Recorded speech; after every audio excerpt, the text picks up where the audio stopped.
साथियों नमस्कार। मैं हूं खीरोधर सौंदिया और आज हम फिर से आपके बीच हमारा जो धारावाहिक चल रहा है माइंड ब्लोइंग क्रिएशन फिल्म्स की तरफ से विंध्य के कलाकार और उनका संघर्ष, इसके विषय पे हम कई कलाकारों से बात करते हैं विंध्य क्षेत्र के, और जो उनका संघर्ष है उसके संदर्भ में भी चर्चा करते हैं। और हमारे बीच आज एक ऐसे डायरेक्टर, प्रोड्यूसर या म्यूजिशियन या एडिटर हैं जिनको बस मैं यही कहूँगा कि जिनके साथ काम करना इतना अच्छा लगता है। मैंने भी इनके साथ काम किया है और एक बड़ी बात इनकी मैं बता दूं आपको कि जो नाराज़गी या गुस्सा कभी आप इनके चेहरे पे नहीं देखेंगे। कितनी भी बड़ी सीन हो, कोई भी काम करना हो, बड़े विनम्रता से बात करते हैं। और अब हम ज़्यादा देर नहीं करना चाहेंगे और आपसे सीधे अब मुखातिब करा रहे हैं और उनसे बात करते हैं उनके संघर्ष की गाथा कैसी रही है और अभी तक उन्होंने क्या किया और आगे क्या प्लान है। तो आइए जानते हैं उन्हीं से। वैसे ये जो इंटरव्यू सर ले रहे हैं खिरोधर सर, मेरा लाइफ का जो सेकंड प्रोजेक्ट था वो मैंने इन्हीं के साथ किया था। और फर्स्ट प्रोजेक्ट मैंने डॉक्टर NL पटेल जी हैं जो हमारे क्षेत्र के हम भीष्म कह सकते हैं, शायद जिनसे शुरुआत हुई थी 1976 में उन्होंने शायद शुरुआत की थी और शायद उन्हीं के स्ट्रगल का नतीजा है हम लोग। और फिर इसके बाद उनकी मुलाकात सर से हुई, खिरोधर जी से, और इन्हीं के स्ट्रगल से ही हम लोग के अंदर भी प्रेरणा आई इस फील्ड में काम करने की। और आज नतीजा ये है कि कंटिन्यूसली काम करने की चाह और कंटिन्यू काम करने की कोशिश की वजह से ही हम जो भी है कर रहे हैं। तो मेरे करियर की शुरुआत हुई थी, सबसे पहले एक हमने शॉर्ट फिल्म बनाई थी। उस शॉर्ट फिल्म में मैं एज अ एडिटर और एज अ कैमरामैन काम किया था। उस शॉर्ट फिल्म का नाम था आहुति, जो आज एक सीरियल के रूप में डीडी मध्य प्रदेश में चल रही है और उसमें कई बार मैं अभी एज अ टेक्नीशियन भी होता हूँ। और वो जिस प्रोडक्शन हाउस से बन रही थी उस प्रोडक्शन हाउस का नाम था बिराशनी फिल्म क्रिएशन। बिरसिंह शहडोल विंध्य क्षेत्र के अंदर में ही बिरसिंहपुर पाली में माता विराशनी का कुछ 10वीं सदी की मूर्ति है जो बहुत प्रसिद्ध स्थान है, उन्हीं के नाम से ये प्रोडक्शन हाउस है। और मैं भी उस प्रोडक्शन हाउस का एक फाउंडर ही हूँ। तो पटेल जी का बहुत बड़ा इन्वॉल्वमेंट था मेरे स्ट्रगल से और उन्हीं की वजह से ही मेरी शुरुआत हुई। फिर इसके बाद एक दूसरा प्रोजेक्ट था जिस प्रोजेक्ट का नाम था यस रेज योर वॉइस। उस प्रोजेक्ट पे मेरे को as a cameraman, as an editor बुलाया गया था और बहुत अच्छा लगा था।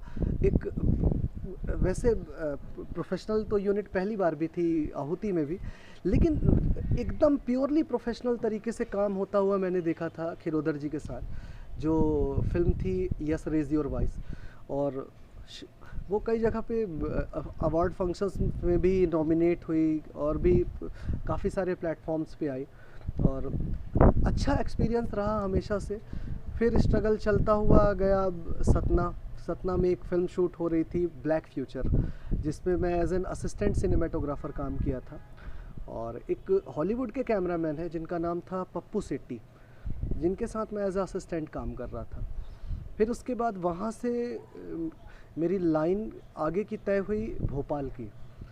भोपाल में गए और भोपाल में शुरुआत किए। एक अनजाना शहर था और उस शहर में एक डायरेक्टर थे सुधीर अहिरवार जी, जिनके साथ में काम करने का मौका मिला और काम किया। उनसे भी काफ़ी कुछ सीखा ज़िंदगी में। फिर एक वक्त आया जब स्ट्रगल ख़त्म नहीं हो रहा था। स्ट्रगल तो वैसे लाइफ में किसी का ख़त्म नहीं होता, लेकिन एक वक्त आया जब वो स्ट्रगल ख़त्म नहीं हो रहा था।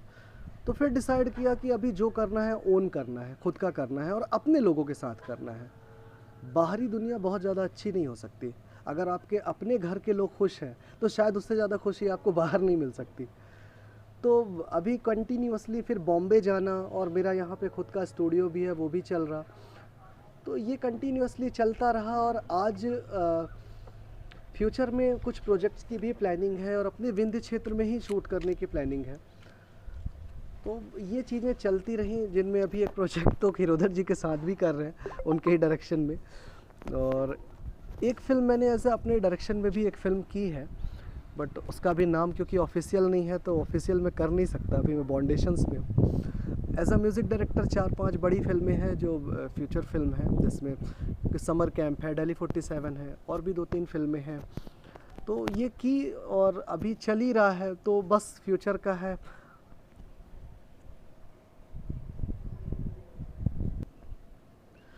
अच्छा, एक बात और है जो मैं कहना चाहूँगा अपने साथी कलाकारों से, और जो भी मेरे से रिलेटेड लोग हैं या जो रिलेटेड नहीं है उनसे भी, जो भी विंध्य के आर्टिस्ट हैं या बाहर के भी आर्टिस्ट हैं, कि खीरोधर जी का बहुत अथक प्रयास रहा है हमारे क्षेत्र में। स्पेशली उनका एक प्रोडक्शन हाउस है, जिस प्रोडक्शन हाउस का नाम है माइंड ब्लोइंग क्रिएशन। वैसे तो दुनिया में बहुत सारे प्रोडक्शन हाउस है, लेकिन ये प्रोडक्शन हाउस ऐसा है जो नए आर्टिस्ट को चांस देता है, लेकिन प्रोफेशनली उनके साथ काम करता है, उनको पेमेंट भी प्रॉपर करता है, फिर उसके बाद उनको एक प्रॉपर मंच भी देता है, प्रॉपर प्रोफेशनल आर्टिस्ट की तरह इज्जत भी देता है और ट्रीट भी करता है। तो कोशिश करना चाहिए कि ज़्यादा से ज़्यादा इस प्रोडक्शन हाउस को हम जितना सपोर्ट करेंगे ना, वो बेटर होगा, और हम सब के लिए भी बेटर होगा, उस प्रोडक्शन हाउस के लिए भी बेटर होगा, ताकि हमसे जुड़े हुए बाकी आर्टिस्ट भी इस प्रोडक्शन हाउस से जुड़े और फ़ायदा उठा सकें। अब मैं चाहूँगा कि जो भी मेरे से जुड़े हुए लोग हैं या जो भी मेरे को देख रहे हैं, वो ज़्यादा से ज़्यादा इस चैनल को सब्सक्राइब करें और इसकी चैनल के लिंक को शेयर करें और ज़्यादा से ज़्यादा सब्सक्राइब करवाएं और आपका सपोर्ट करें। Thank you.